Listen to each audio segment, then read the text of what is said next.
Hello, come in, come in, come in, come in. Make yourself comfortable. Excuse me. It's been rather a long day. I must rub my face back into shape. Make yourself comfortable. That's the thing, to be comfortable. That's the thing when you're acting, to be comfortable. Even when the part doesn't require it. Of course, if the part requires it, you can't act comfort. You must be comfortable. But if the part requires... Forgive me, launching in like this, but it's rather like a sausage factory, genius on tap, to mix metaphors. Like a high day at the Delphic Oracle. Know thyself, it said on the outside. I begin to forget who I am. Anyway, I'll not quit while I'm sort of ahead of myself. What was I telling you about? Being comfortable, very important. If the part requires you to be uncomfortable, Oedipus even needs to be comfortable, you must acquire and beget a temperance, which may give it smoothness. It's another way of Hamlet saying, act comfortably. I don't mean the comfort zone, within the tame comfort zone. We had a Swedish... Are you comfortable? All right. We had a Swedish... lost my glasses. We had a Swedish teacher, brilliant, when I was young, who said you must work against your limitations. He had this wonderful lilting Swedish accent, being Swedish. I've often thought I ought to have an accent because it helps one's utterances to be more Delphic. Work against your limitations. There's the marvellous actor in the company, he said, wonderful actor. He said, he's so good you can see him moving against his limitations.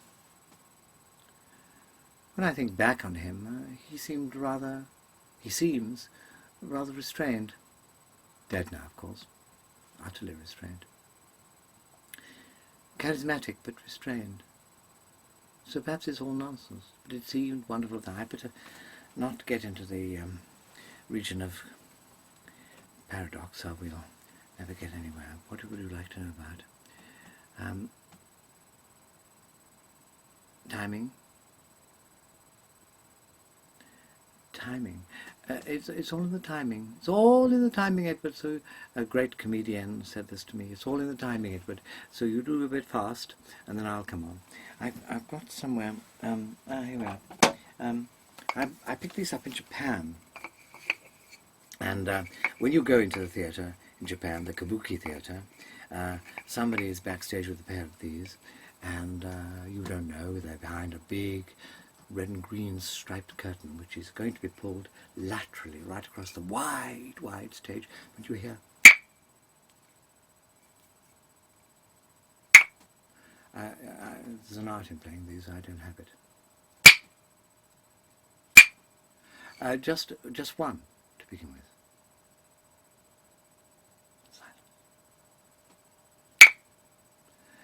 it's like the first heartbeat of the play, and something mysterious is going on behind the curtain, and the pulse of the show has started. And then eventually, of course, they get quicker and quicker, and the curtain is pulled laterally over, and somebody maybe, possibly,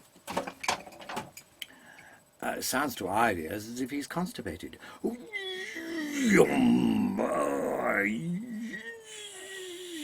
Or possibly you're lucky enough to catch that day a living national treasure who might be a very old gentleman playing a young maiden. And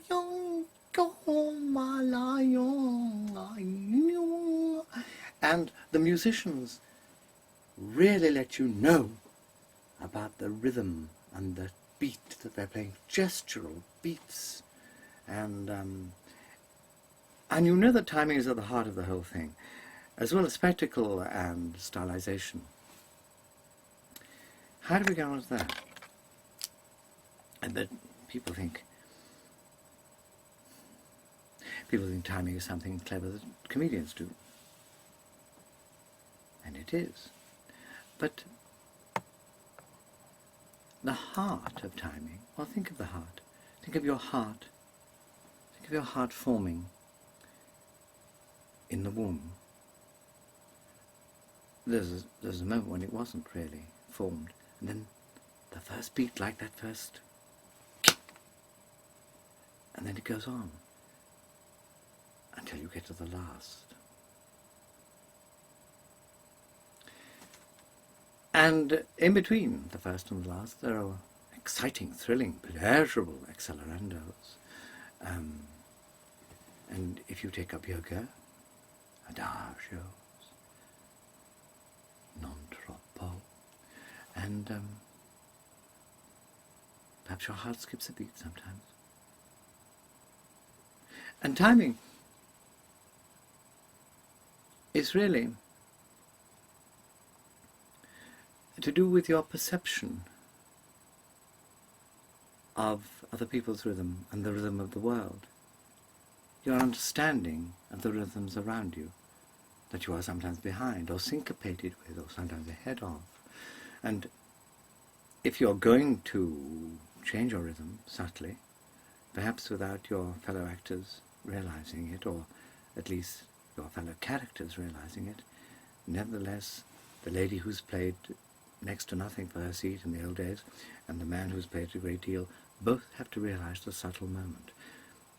But you mustn't be caught out acting, of course, because one must acquire, beget a temperance which may give it smoothness, and acting is not allowed these days. And Hamlet felt the same about it. Not too much acting.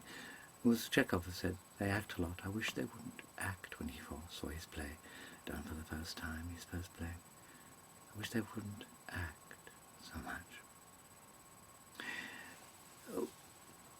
What is the secret of acting? Well, we have a little... It's no secret. Dogs do it.